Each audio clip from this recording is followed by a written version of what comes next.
সময় ভালোই কাটছিল, হঠাৎ করে তাদের চোখ পড়ে একটি ঘূর্ণিঝড়ের দিকে।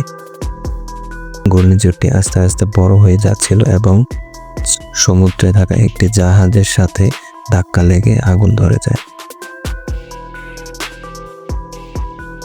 বাসের ড্রাইভারটি এটা দেখে পাঁচ জোরে চালানোর চেষ্টা করে, কিন্তু আশেপাশের গাড়িগুলো বাসের সামনে আছড়ে পড়ে।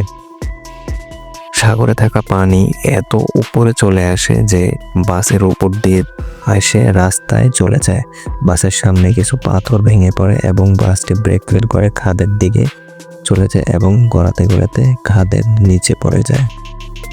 খাদের একদম নিচে পড়ে সবাই অজ্ঞান এবং আহত হয়ে যায়। কিছুক্ষণ পরে ছেলেটির জ্ঞান ফিরে। ছেলেটি একটি রশি দিয়ে সবাইকে একটি সুড়ঙ্গের মাধ্যমে নিরাপদ স্থানে নিয়ে যায় এবং হঠাৎ করে দেখা যায় যে ছেলেটির উপরে কিছু একটা পড়ে এবং সবাই মিলে ছেলেটিকে উদ্ধার করে। শেষ দৃশ্যে দেখা যায় ছেলেটি মেয়েটিকে প্রপোজ করে।